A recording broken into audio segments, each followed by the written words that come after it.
وأحل لكم ما وراء ذلكم أن تبتغوا بأموالكم محصنين غير مسافحين فما استمتعتم به منهن فآتوهن أجورهن فريضة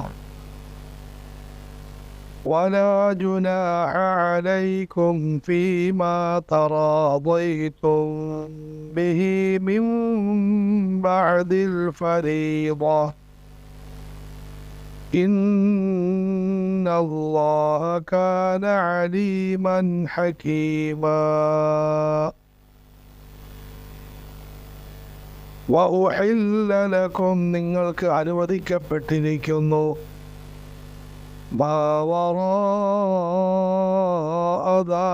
ും മേൽ പറയപ്പെട്ടതല്ലാത്ത എല്ലാ സ്ത്രീകളും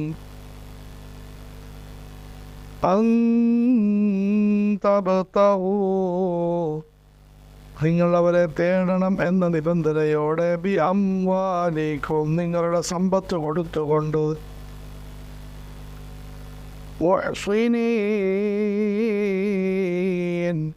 വൈവാഹിക ജീവിതം ലക്ഷ്യമിട്ടുകൊണ്ട് ഗൈറ മുസാഫിഹീൻ വെറും വികാര പൂർത്തീകരണം എന്ന ഉദ്ദേശത്തിൽ മാത്രമല്ലാതെയായിരിക്കണം. ഫമസ്തംതഅ്തും ബിഹി മിൻഹുൻ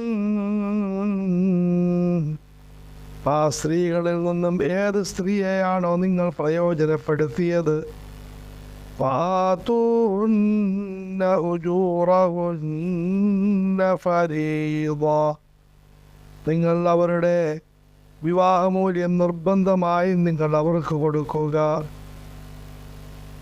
വലാ ജുനാഹ അലൈക്കും നിങ്ങളുടെ മേൽ യാതൊരു കുഴപ്പവുമില്ല.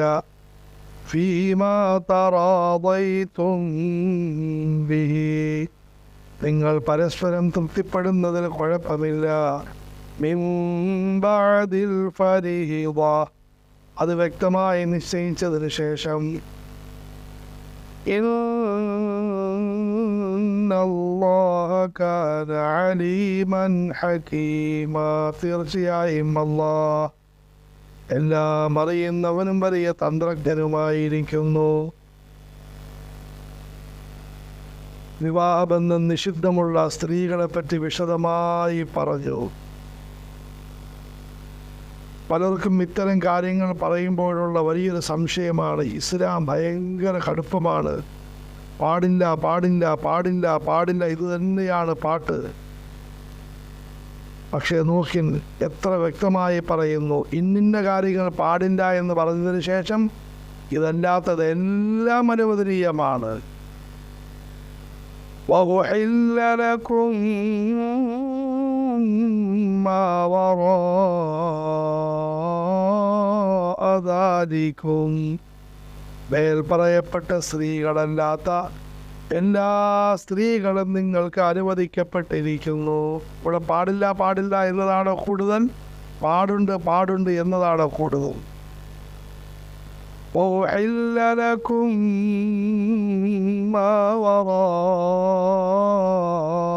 ذَلِكُمْ മേൽ പറയപ്പെട്ടതല്ലാത്ത എല്ലാ സ്ത്രീകളും നിങ്ങൾക്ക് അനുവദിക്കപ്പെട്ടിരിക്കുന്നു. പക്ഷേ 4 കാര്യങ്ങൾ നിങ്ങൾ പാലിക്കണം. സുബ്ഹാനല്ലാഹ്, വിവാഹത്തിൻ്റെ ഇടപാടിൽ പാലിക്കേണ്ട കാര്യങ്ങൾ. ഒരുപക്ഷെ സമുദായം പലപ്പോഴും ശ്രദ്ധിക്കാത്ത കാര്യങ്ങൾ, വിവാഹത്തിന് മുമ്പുള്ള കാര്യങ്ങൾ. എന്തെല്ലാം ആലോചനകളാണ്. തുണി എവിടെ നിന്ന് മേടിക്കണം, അവിടെ നിന്ന് മേടിക്കാം. ഉടനെ പുതിയ അഭിപ്രായം പറയുന്നു, മറ്റേടത്ത് 25 രൂപ കുറവുണ്ട്, എല്ലാവരും ഉടനെ അങ്ങോട്ടേക്ക് പോകുന്നു.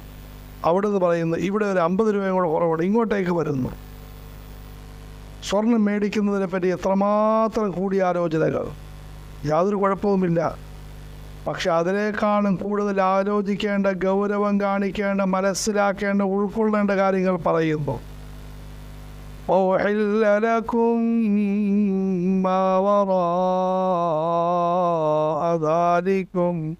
വിവാഹമെന്ന് പറയുന്നത് ലളിതമാണ്, മനോഹരമാണ്, എന്നാൽ ഗൗരവമാണ്, സസൂക്ഷ്മം നിർവഹിക്കേണ്ട കാര്യമാണ്. 4 കാര്യങ്ങൾ പാലിക്കണം. 1,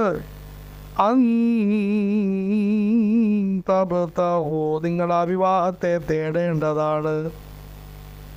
വിവാഹത്തെ ആഗ്രഹിച്ചുകൊണ്ട് പുരുഷൻ വരണം, സ്ത്രീ സമ്മതിക്കണം. അതിനുശേഷം സ്ത്രീയുടെ ഭാഗത്തു നിന്നും ഈജാബ് എന്ന വാചകം സ്ത്രീയുടെ രക്ഷാധികാരി പറയണം. കബൂൽ എന്ന വാചകം വരൻ പറയണം. ഇതാണ് വിവാഹത്തിൻ്റെ കാതലായ കാര്യം.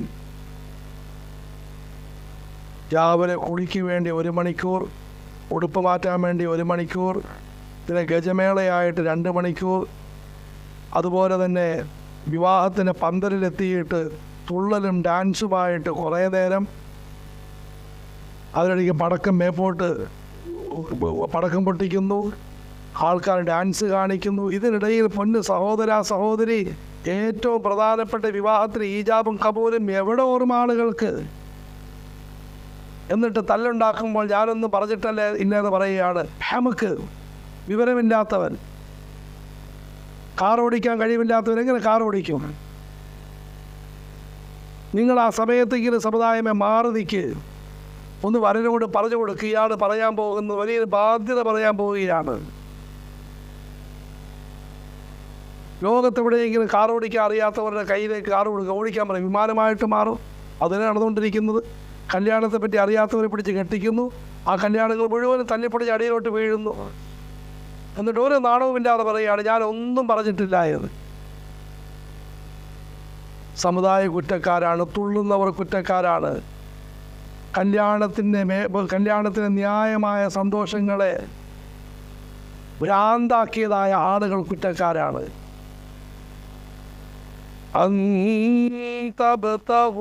ഒന്ന്, വിവാഹം റിക്വസ്റ്റാണ്, അപേക്ഷയാണ്. പയ്യൻ്റെ ഭാഗത്ത് നിന്നും അപേക്ഷയാണ്. എനിക്കെല്ലാമുണ്ട്, പക്ഷെ വലിയൊരു ശൂന്യത, അത് നിങ്ങളുടെ മകളാണ് പൂർത്തീകരിക്കുന്നത്. ഈ സമയത്ത് പെണ്ണിൻ്റെ ഭാഗത്ത് നിന്നും ആലോചനകൾക്ക് ശേഷം പെണ്ണിൻ്റെ രക്ഷാധികാരി വന്ന് പറയുന്നു, നിങ്ങളൊരു കാര്യം പറഞ്ഞല്ലോ, എൻ്റെ മോളെ നിങ്ങളെ ഏൽപ്പിക്കണമെന്ന്. ഞാൻ പടച്ചവൻ്റെ നാമത്തിൽ പടച്ചവൻ്റെ കൽപ്പനകൾ പാലിക്കണമെന്ന് പറഞ്ഞുകൊണ്ട് എൻ്റെ പൊന്നുമോളെ ഞാൻ നിങ്ങളെ ഏൽപ്പിക്കുകയാണ്, നിങ്ങളെ കൽബിലേക്ക് ഏൽപ്പിക്കുകയാണ്. ആ പയ്യൻ വളരെ ബഹുമാനത്തോടെ പടച്ചവരിലേക്ക് നോക്കിക്കൊണ്ട് പറയും, ഈ അമാനത്തിനെ ഞാൻ എൻ്റെ കൽബിലേക്ക് ഏറ്റുവാങ്ങുന്നു. എന്തൊരു രസകരമായ ഇടപാടാണ്. وَأُحِلَّ لَكُم مَّا وَرَاءَ ذَلِكُمْ أَن تَبْتَغُوا. ഒന്ന്, വിവാഹത്തെ തേടണം. വലിയ ആ വാചകം പറയണം, ഈജാബ് കബൂൽ. അതിമഹത്തായ 2 വാചകങ്ങൾ. പ്രിയപ്പെട്ട മോനെ, നിന്റെ ജീവിതത്തിൻ്റെ ആകാശഭൂമികൾ മാറി മറിയുന്ന, പ്രിയപ്പെട്ട മകളെ, നിന്റെ വിവാഹത്തിൽ നിന്റെ ജീവിതത്തിൻ്റെ ആകാശഭൂമികൾ മാറി മറിയുന്ന ഒരു ശുഭ്രമായ, മനോഹരമായ, സങ്കീർത്തന തുല്യമായ ഒരു ജീവിതത്തിലേക്ക് നിങ്ങൾ പ്രവേശിക്കാൻ കാരണമാകുന്ന വാക്കാണ്. അത് നിങ്ങൾ ഒരിക്കലും മേളത്തിൽ മുക്കാൻ സമ്മതിക്കരുത്. പൊന്നു സമുദായമേ, നിങ്ങൾക്കൊരു പെണ്ണിനോട് സ്നേഹമുണ്ടെങ്കിൽ, ഒരു ചെറുക്കനോട് സ്നേഹമുണ്ടെങ്കിൽ, അവരുടെ വിവാഹത്തെ നിങ്ങൾ കുളമാക്കാൻ നിൽക്കരുത്. നാണക്കേടാണ്, ലജ്ജാവഹമാണ്. ഏതെങ്കിലും ഉദ്ഘാടന വേദികളിൽ ഇങ്ങനെയുള്ള മേളങ്ങൾ കാണാൻ സാധിക്കില്ല. കല്യാണത്തിൻ്റെ വേദികളിൽ മാത്രം മേളങ്ങൾ, അഴിഞ്ഞാട്ടം. وَأُحِلَّ لَكُم مَّا وَرَاءَ ذَلِكُمْ أَن تَبْتَغُوا بِأَمْوَالِكُمْ. 2, പൈസ കൊടുത്തുകൊണ്ടായിരിക്കണം വിവാഹം. മഹർ, വിവാഹ മൂല്യം, വളരെ പ്രധാനപ്പെട്ട കാര്യം. ഭർത്താവ് സമ്പാദിച്ച് സ്ത്രീധനം മേടിച്ച് ആ പൈസ കൊടുക്കലല്ല, സമ്പാദിച്ച് സ്വരുക്കൂട്ടി വെച്ച് അതിൽ നിന്നും എന്തെങ്കിലും കുറച്ച് സാധനങ്ങൾ വിവാഹമൂല്യമായി നിങ്ങൾ മേടിച്ച്, അല്ലെങ്കിൽ പൈസ തന്നെ നിങ്ങൾ വിവാഹമൂല്യമായിട്ട് കൊടുത്തുകൊണ്ട് വിവാഹം കഴിക്കും. 2, ഇതിനെപ്പറ്റി മുമ്പ് പറഞ്ഞു കഴിഞ്ഞു.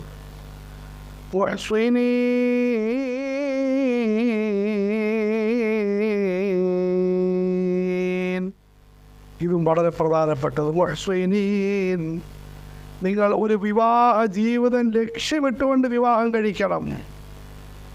അതേ, വൈവാഹിക ജീവിതം 3 മണിക്കൂർ നേരത്തെ ഓഡിറ്റോറിയത്തിലെ മേളങ്ങളല്ല, 3 ദിവസത്തേക്കുള്ള ബഹളങ്ങളല്ല, കുറേ ബസ്സിൽ യാത്രയും കുറേ പാത്രവും എടുത്തുകൊണ്ട് വരലും കുറേ മൈലാഞ്ചി ഇടലും കുറേ ചാട്ടവും ഓട്ടവുമല്ല.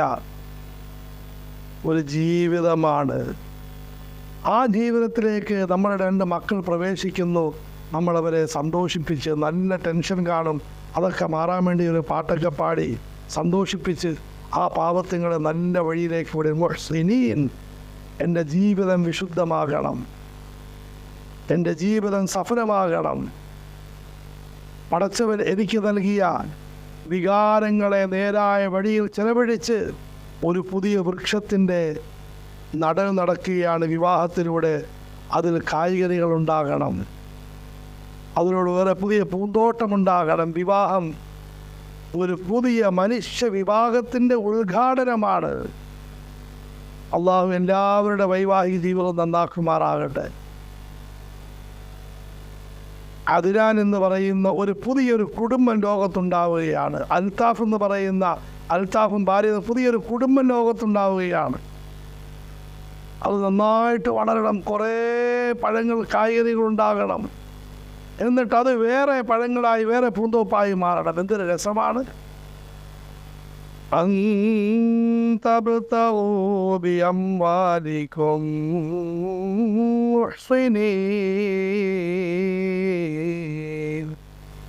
വെറും വികാരത്തിൻ്റെ പൂർത്തീകരണം മാത്രമാകാൻ പാടില്ല. ഇന്ന് അതുമില്ല. ജീവിതത്തെ മുഴുവനും സമ്പാദിച്ച സമ്പാദ്യങ്ങൾ 2 മണിക്കൂർ കൊണ്ട് തല്ലിപ്പൊളിക്കൽ. ഇതാണ് വിവാഹം.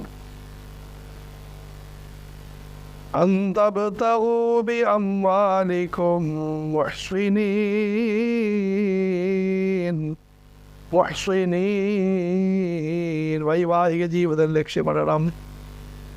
ഞാനൊരു ഭർത്താവാകുകയാണ്, ഞാനൊരു ഭാര്യയാവുകയാണ്, നാളെ ഒരു പിതാവാകുകയാണ്, ഉമ്മയാകുകയാണ്, മറ്റന്നാൾ പിതാമഹനാകുകയാണ്, പിതാമഹിയാകുകയാണ്. അതിനിടയിലോ അതിനുശേഷമോ ഞാൻ ഖബറിലേക്ക് പോകും. ഇവിടെ വീണ്ടും എൻ്റെ ജീവിത മാതൃക ഒരു മഹത്തായ മാതൃകയായി നിലകൊള്ളും. എൻ്റെ മക്കളും മരുമക്കളും ചെറുമക്കളുമെല്ലാം നല്ല നിലയിൽ ജീവിച്ച് പുതിയ പുഷ്പങ്ങൾ വിടർന്നുകൊണ്ടിരിക്കും, പുതിയ പഴങ്ങൾ കായ്ച്ചു കൊണ്ടിരിക്കും.